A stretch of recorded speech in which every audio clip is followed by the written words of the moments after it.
입니다. 말씀은 잠언서 23장이고요.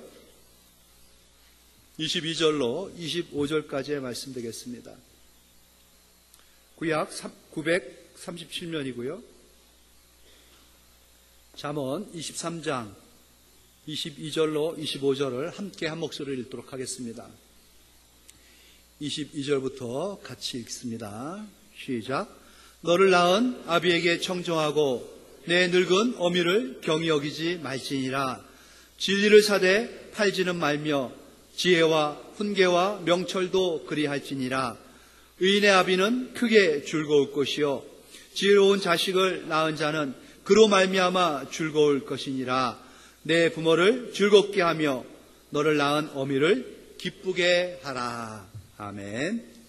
내 부모로 즐겁게 하라. 오늘 어버이 주일 맞이해서 특별히 하나님의 명이 있는 귀한 말씀을 선고합니다.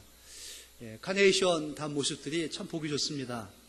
어버이날 카네이션들 받으셨습니까? 집에서는 못 받는 거 교회 오면 받습니다.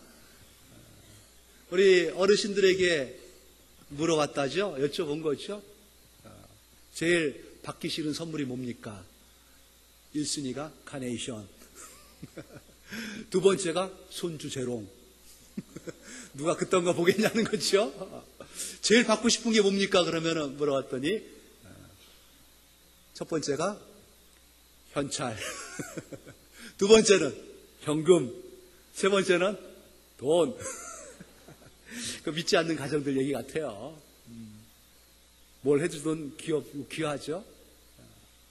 우리 믿음의 부모님들 자녀들과 화목한 가운데에 좋은 은혜 누리는 가정들 되길 바라고, 고3들이 제일 바쁘지 않습니까? 대한민국 국민 중에 제일 급합니다.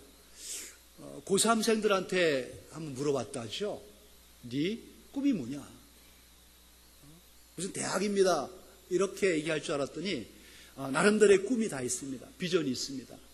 죽기 전에 네가 꼭 하고 싶은 게 뭐냐 물어봤더니 아주 기분 좋게 얘기들 해요. 다시 한번 질문을 바꿔서 그들에게 질문을 던졌습니다. 만약에 네 삶이, 너의 인생이 딱 1년만 남았다면은 너에게 두 가지의 선택의 기회가 있다. 첫째는 그 꿈을 이루는 것 한 가지와 두 번째는 5억의 현찰을 너에게 주는 것이다. 둘 중에 하나를 선택할 수 있습니다. 꿈을 이루는 것과 5억의 현금을 받는 것, 어떤 거를 너는 선택하겠느냐 물어봤더니 고3생들의 대답은 한결같았습니다. 남학생이든 여학생이든 카메라를 들이대고 물어본 거예요. 화면 가득 만면에 미소를 지으면서 본인들의 꿈을 이야기합니다. 비록 내 인생이 짧게 1년에 그친다 해도 그 1년 안에 내 꿈을 이룬다면 얼마나 의미가 있겠습니까? 그러면서 이러한 꿈 저러한 꿈들을 다 얘기하는 거예요. 행복에 넘친 그런 표정이었고 아주 꿈에 부풀어 있는 표정들이었습니다. 그렇게 많은 고3 애들을 물어봤는데 100%가 그렇게 했습니다. 이 나라에 희망이 있죠? 현금을 선택할 줄 알았더니만 큰 돈 아닙니까? 꿈을 선택하는 거예요. 미래가 있구나 우리나라에. 그리고 나서 이내 화면이 바뀌면서 이제는 좀 나이가 먹은 제 또래쯤 되는 듯한 남성들의 얼굴이 비춰지는 겁니다. 그리고 물어보는 거예요. 당신의 인생이 1년 남았습니다.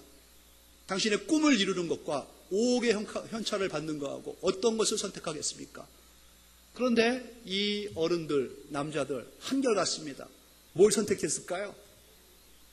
넙죽 5억입니다. 물어볼 것도 없습니다. 다 현금 5억이에요.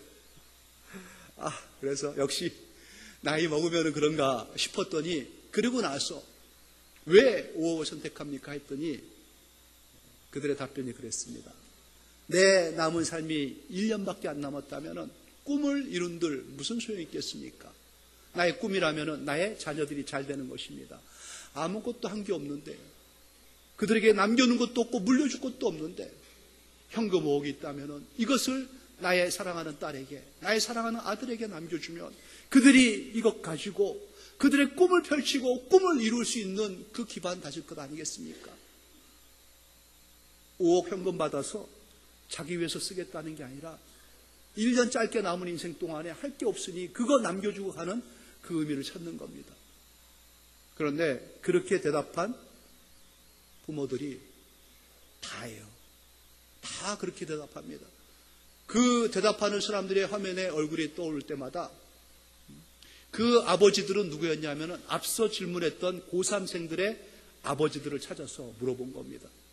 자기들은 꿈에 부풀어서 꿈을 얘기하는데 아버지들은 다 자기 자녀들, 아들과 딸들의 꿈을 이루기 위해서 자기들의 꿈을 포기하고 그들을 위하는 그러한 메시지들을 접해 들은 거죠.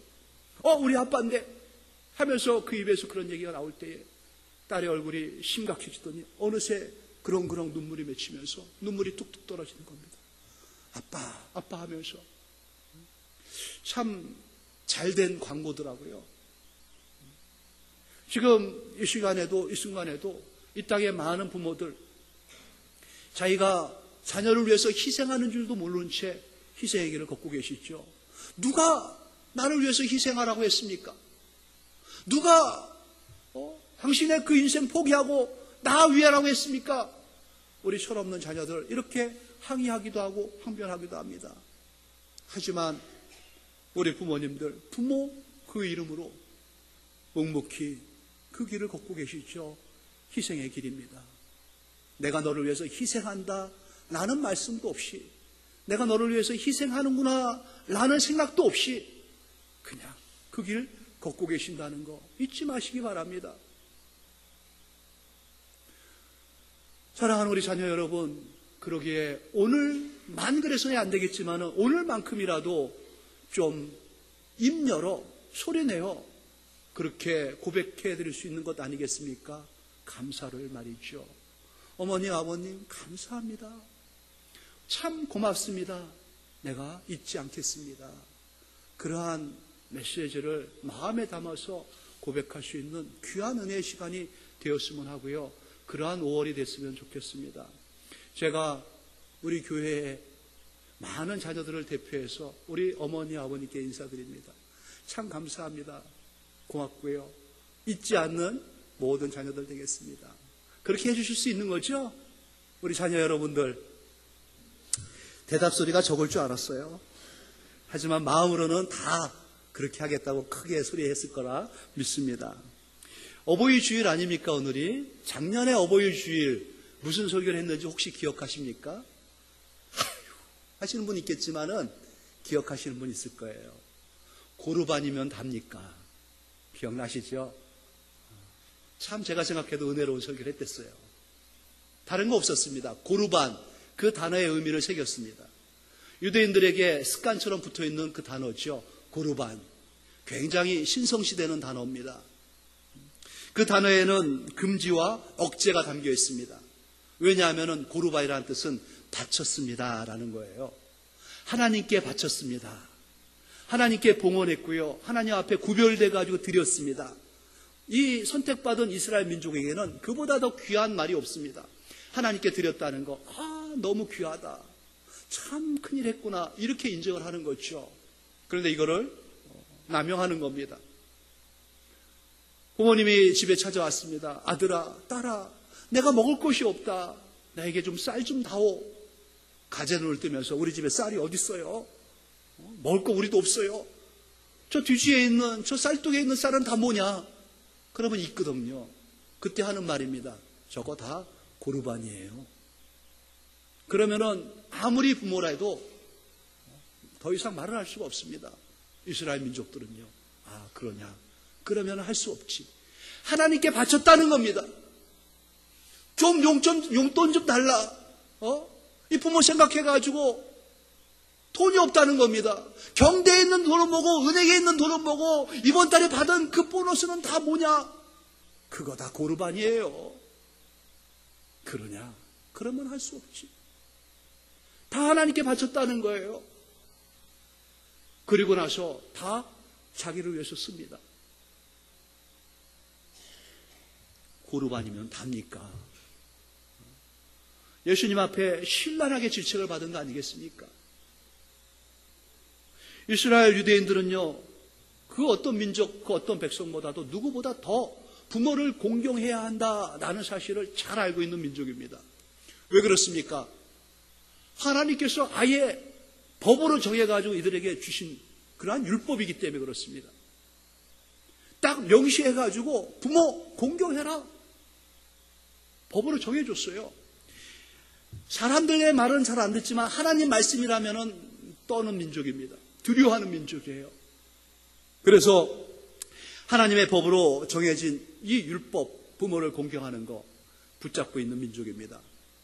계명의 5번째 계명이죠. 약속 있는 첫 계명으로 이렇게 소개됐습니다.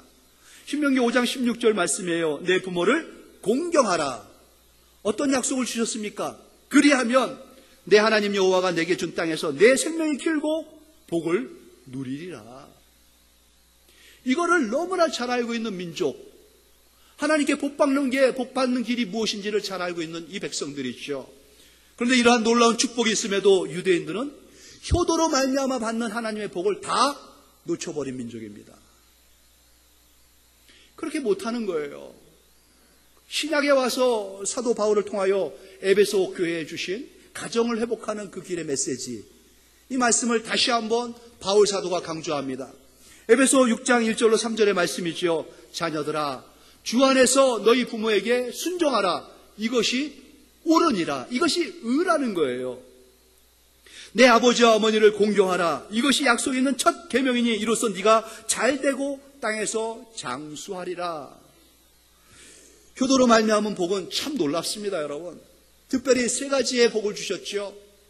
땅에서 하는 게 잘 됩니다. 그리고 장수합니다. 복을 누리는 것이에요. 손대하는 일들이 하는 것마다 잘 됩니다. 이삭이 가는 곳마다 땅을 파면 우물이 솟았어요. 생수가 솟았습니다. 다른 사람은 평생 땅을 파도 얻지 못하는 우물을 이삭은 산만 꽂으면 물이 터지는 거예요. 순종의 아들 이삭 잘 됩니다. 그리고 단명하면은 참 그 은혜가 복이 소용이 없는 걸 텐데 잘 되면서 오래 삽니다. 그리고 복을 받아서 쌓아놓고 끝내는 게 아니지요. 돌아가시고 났더니 장롱 밑에도 천천히 나오고 찬장에도 나오고 베개 밑에도 나오고 지질이 궁상같이 살다가 하나 쓰지도 못하고 가는 사람들도 있다고 그러더래요. 그런데 효하는 그 가정의 그 사람들은 복을 누려요.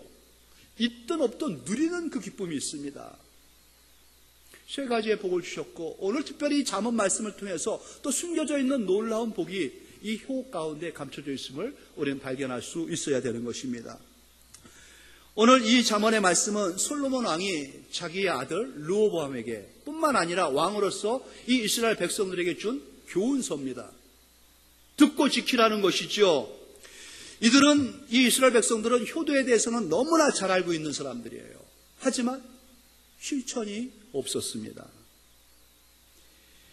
효를 실천하지 않음으로 말미암아 참 힘들고 어려운 삶을 살아가고 있는 이 백성들, 그 모습이 안타까운 것 아니겠습니까?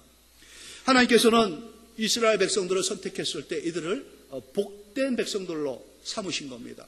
복을 주시기 위하여 이들을 선택하셨고 그들에게 복을 주셔서 복을 누리게 하셨습니다. 하나님께서 이들에게 복을 주는 복의 통로가 여러 개 있어요. 그 중에 하나가 바로 효도죠. 효도하게 하심은 하나님께서 복 주기 위하심이에요. 복 주시려고 하나님께서 이들에게 효도를 명하신 겁니다. 그러기에 효도는 축복의 통로입니다. 효도는 축복의 통로이다. 따라하겠습니다. 시작. 효도는 축복의 통로.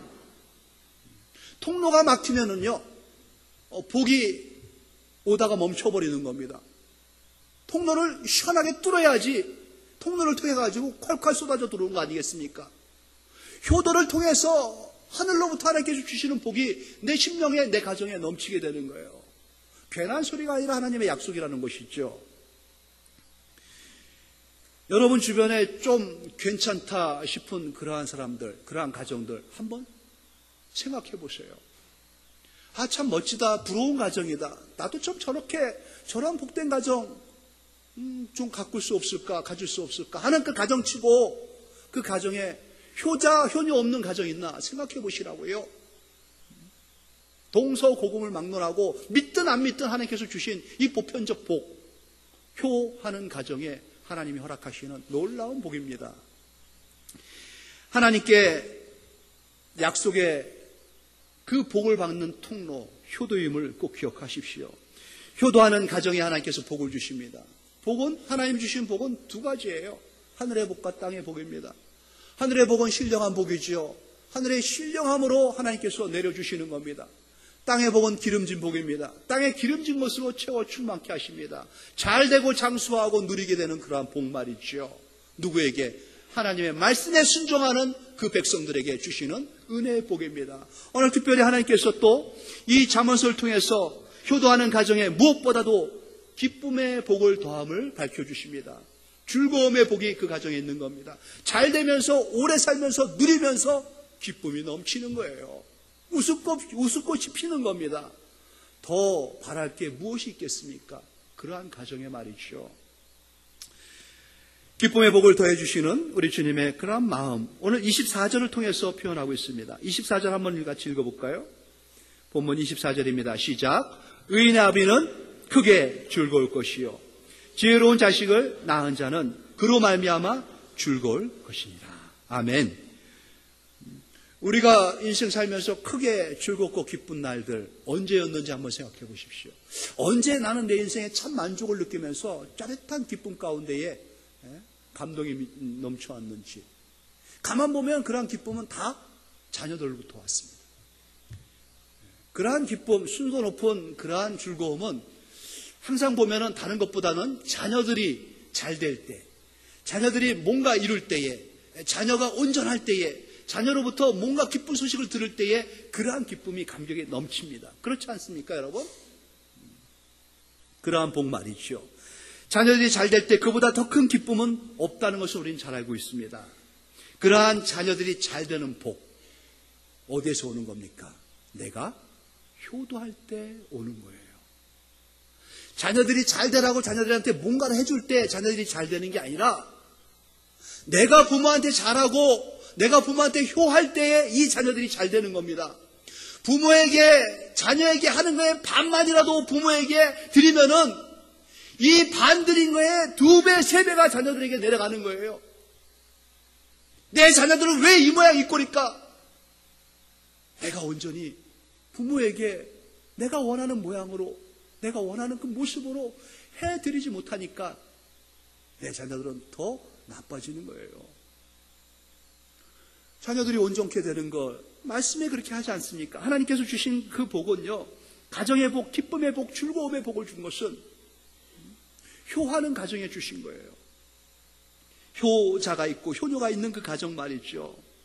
자녀들이 잘 되기를 원하십니까?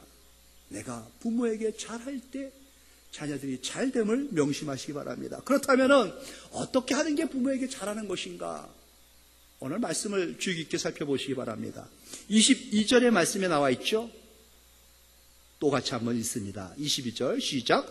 너를 낳은 아비에게 청종하고 내 늙은 어미를 경히 여기지 말지니라. 2가지 말씀을 주십니다. 다 한 가지 말씀이에요. 청종하는 겁니다. 부모님 말씀에 청종, 귀를 기울이고 마음을 열고 새겨 듣는 거예요. 순종하는 거죠. 이게 쉐마의 원어가 됩니다. 들으라 이스라엘아, 하나님께서 이스라엘 백성들에게 들으라 하고 명하셨지 않습니까? 하나님의 말씀을 듣듯이 부모의 말씀을 들어야 된다는 거예요. 들어야 되는 거예요. 청종해야 되는 겁니다. 건성으로 귓등으로 듣는 거 아니에요. 듣고 그냥 넘어가는 게 아니라 새겨 듣는 겁니다. 어떠한 자녀들이 부모의 말을 잘 안 듣습니까? 부모의 권위를 인정하지 않는 그러한 자녀들이 있죠. 부모를 무시하는 자들. 그래서 내 늙은 어미를 경히 여기지 말지니라. 경히 여기지 말라는 것은요, 무시하지 말라는 거예요. 소홀히 대하지 말라는 겁니다. 함부로 막 하지 말라는 거예요, 부모한테. 명령, 하나님의 명령. 우리는 하지만 어느 순간에 우리 부모의 늙음을 깨달을 때가 있습니다. 부모와 자식 간의 그 힘의 우열이 역전되는 순간을 느끼게 돼요. 어느 날인가 아버지의 신발을 신어봤습니다. 아버지의 신발이 안 들어가는 거예요. 그렇게 커다랗게만 보였던 그 큰 아버지의 신발이 내 발에 안 들어가는 거예요. 내 발이 커버린 거죠. 이상하다 싶어서 이 신발 저 신발 찾아 신었는데 한결같습니다. 어느새 내 발이 아버지 발보다 커진 거예요. 80을 하면은 한 번도 이기지 못했던 천하장사 같은 아버지, 그러면서도 장난으로 하면서 져주는 것 아버지들 아닙니까? 그런데 어느 순간인가부터는 장난이 아니에요. 아무리 힘을 쓰고 애를 써도 나를 못 넘기시는 거예요. 아, 내 힘이 더 세졌구나.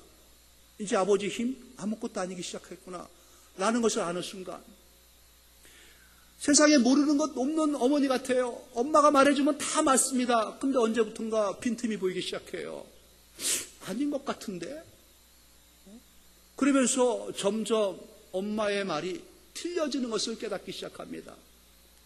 무식한 엄마라는 생각이 내 머릿속에 들어오고, 그러한 표현이 나오기 시작해요. 무시하기 시작합니다. 그것도 모르면서, 그것도 모르면서 그렇게밖에 못해요. 점점 부모를 무시하고 경시하기 시작합니다. 말을 듣지 않기 시작해요. 효도라는 게 그렇게 어려운 게 아니라는 거죠. 청정하고 경히 여기지 말라는 거예요. 네 엄마가, 네 아빠가 늙었어도 힘이 빠지고 잘 모르고 서툴다 해도 우습게 생각하지 마라. 뭘 해야 합니까? 우리가 해야 할 일은 간단해요. 25절 말씀 보세요. 내 부모를 즐겁게 하며 너를 낳은 어미를 기쁘게 하라. 부모를 즐겁게 하고 부모를 기쁘게 해드리는 거예요. 크고 대단하고 놀라운 거 하라는 거 아닙니다. 그냥 마음을 다해서 마음껏 사랑해드리고 공경해드리는 겁니다. 하나님은 우리의 효도를 받으시는 하나님이셔요. 부모가 우리의 효도를 받는 게 아니라 하나님이 받으시는 겁니다. 하나님이 우리의 효도를 받으시고 우리에게 약속한 복을 주시는데, 하늘의 복, 땅의 복을 그 자녀에게, 그 가정에게 부어주시는 것입니다. 그러한 사실을 믿고 효도하는 성도들 되셔야 합니다. 하나님의 약속의 준엄함과 지엄함을 알고 인간은 본능적으로 자기만 위하게 돼 있어요. 우리는 사랑하기가 좀 힘듭니다. 우리는 공경하기가 좀 힘들어요. 순종하기가 좀 어려운 속성을 갖고 있습니다. 사람들 간에 말이죠. 하지만 하나님 말씀에 우리는 경외하며 순종해야 합니다. 하나님의 말씀이 그러하기에 나는 잘 효도할 수 있는 그러한 사람이 아닌 걸, 나는 효도할 수 있는 성질도 성격도 아닌 걸 내가 알지만 이제 하나님을 믿기에, 하나님 말씀이 그러하기에 말씀에 순종하여 부모님께 순종합니다. 이러한 고백을 하나님이 받으시는 거예요. 그러할 때 하나님께서는 효도하는 가정에 잘되는 복과 장수의 복과 누리는 복을 주시면서 한 가지 덧붙인 기쁨과 즐거움의 복을 가정에 주시는 겁니다. 왜 우리 가정에는 대화가 끊어졌나?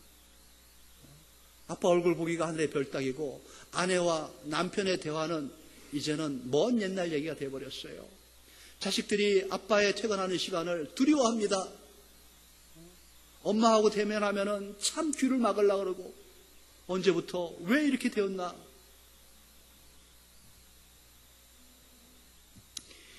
효도하는 가정은요, 하나님께서 복을 주십니다. 즐거움의 복이 있고 기쁨의 복이 있어요. 내 자녀들 탓하기 전에 내가 어떻게 했나를 생각하셔야 됩니다.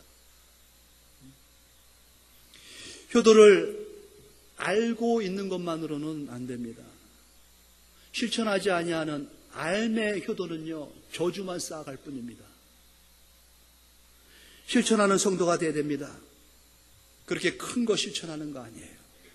내 하는 겁니다. 내 어머니, 내 아버지. 그거 그렇게 어렵지 않지 않습니까? 들어드리는 겁니다. 존중해드리는 겁니다. 부모님 말씀에 청종하고 마음으로 공경을 다하는 것, 그러면 됩니다. 청종하고 마음으로 공경하는 그러한 마음 가운데 나오는 모든 것들은 다 효도입니다. 딱히 정형화되어 있는 것이 없다는 것이죠. 그렇게 한번 하기로 결단하십시오. 한번 이제 나도 하나님 말씀 때문에 해야겠다. 그렇게 각오를 세우시기 바랍니다. 하는 척이라도 좀 해야겠다. 하는 척하는 게 뭐 대단합니까? 라고 생각할 수 있지만 그렇게 하는 것이라도 하나님께서 받으시고 귀하게 여기셔요. 조선시대에 어진 임금이 있었습니다. 한양을 떠나서 개성으로 어가가 행차해가지고 볼 일이 있어서 가는데 임금님이 개성에 온다는 소식이 황해도 일대에 퍼졌어요. 황해도의 어떤 산골에 살고 계시는 늙고 병든 나이 많은 어떤 어머니, 참 간절했습니다. 임금님 한 번 뵙고 죽었으면 좋겠다. 아들에게 물었죠. 부탁을 합니다. 아들아, 늙은 애미의 마지막 소망은 임금님 용한 한 번 뵙고 그리고 죽었으면 소원이 없겠다. 네, 어머니. 아들이 어머니를 들쳐업습니다. 그 산길을 50리길을 이 어머니를 그 무명배로 이렇게 묶어가지고 등에다 매가지고 걸어서 임금님 행차한 데까지 간 거예요. 20km를 걸어간 겁니다. 그리고 마침내 임금님을 뵀는데 그 오는 중에 소문이 나가지고 임금님이 그 사실을 알게 됐어요. 그 모습이 참 귀한 겁니다. 불러드렸죠. 그리고 칭찬을 크게 하고 이 아들에게 금 100냥하고 쌀 50섬을 하사하라. 큰 상을 내린 겁니다. 뜻하지 않게. 이거 바란 거 아닌데 복을 받게 된 거예요. 이 소문이 또 퍼졌습니다. 불효자가 이 소식을 들었죠. 이 어머니는 임금님 보고 싶은 마음 없어요. 안 돼요, 어머님. 임금님 얼굴 한번 보고 돌아가셔야 돼요. 들쳐본 겁니다. 그리고 그 수십리를 걸어가지고 마침내 임금님 계신데 고개를 뾰족뾰족 하면서 드러내려고 임금님이 그 모습을 봤어요. 불러드려라. 그리고 나서 뒤에 들쳐본 분이 누구냐? 제 어머니입니다. 임금님 보고 싶다 그래서 제가 모시고 왔습니다. 귀하다. 이 아들에게 금 100냥을 하사하라. 그랬더니만은 이 아들이 불효자인 것을 신하들이 알고 있었던 거예요. 임금님, 아닙니다. 저놈은 효도 흉내낸 거지, 효자 흉내낸 거지, 불효자입니다. 어머니 등에 업고 와가지고 상을 누린 불효자입니다. 상 대신에 벌을 줘야 됩니다. 임금이 눈이 띵그랬죠. 그리고 이렇게 대답했습니다. 그러느냐? 그래도 금 100냥을 하사하라. 무슨 말씀입니까? 효도는 흉내만 내도 귀한 것이다. 효도는 흉내만 내도 좋은 것이래요. 그 후로 이 아들이 크게 깨닫고 진심을 다해가지고 효를 다했다 하지 않습니까? 하나님은 효도하는 그 모습을 지켜보십니다. 어느 때나 효도하는 것을 보시고 효를 다하는 그 본인과 그의 가정과 그의 자녀들에게, 자녀 손들에게 복을 내려주시는 거예요. 효도할 때 인생을 복되게 해주신다는 하나님의 약속을 굳게 믿으십시오. 효도를 실천하는 그러한 자녀들, 부모를 기쁘게 해드리고 즐겁게 해드릴 것을 생각하며 경청하며 소홀히 여기지 않냐고, 경홀히 여기지 않냐고 마음으로 다해가지고 그 부모에게 정성을 다하는 그 자녀들, 하나님이 기억하십니다. 꼭 기억하십니다. 두고 잘 되는 그 복을 그 사람에게, 그의 자녀에게, 그의 자녀의 자녀에게 계속 이어지도록 허락하시는 것이지요. 하나님 말씀에 순종하여 효를 다하는 그러한 자녀들은요, 그러한 성도들은요, 부모에게 잘하는 효자일 뿐만 아니라 하나님 말씀에 순종하는 영적인 효자도 됩니다.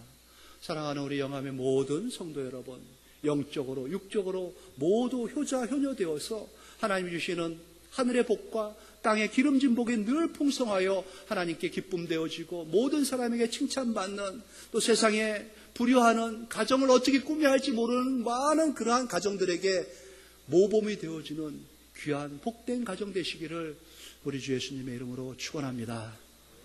하나님 아버지 은혜 감사합니다. 효의 기회를 허락하여 주셔서 감사합니다. 부모 사후회라는 말이 있지요. 하나님, 부모님 살아생전에 효도를 다할 수 있는 우리 모든 자녀 되게 하시고, 효도를 다함이 하나님 우리의 본분이지만 하나님께서 또 특별히 주신 그러한 복의 약속이 있사오니 믿고 하나님 순종하며 효를 다하게 해 주시옵소서. 손대하는 일이 잘 되게 하시고 오래오래 기쁨 가운데에 누리며 살 수 있는 효 다하는 그러한 효자들의 가정들, 우리의 모든 영함의 가정들 삼아주셔서 하나님 영광 받아주시고 주님이 주시고자 하는 모든 복들이 아낌없이 넘칠 수 있도록 역사하여 주시옵소서. 감사하며 우리 주 예수님 이름으로 기도합니다.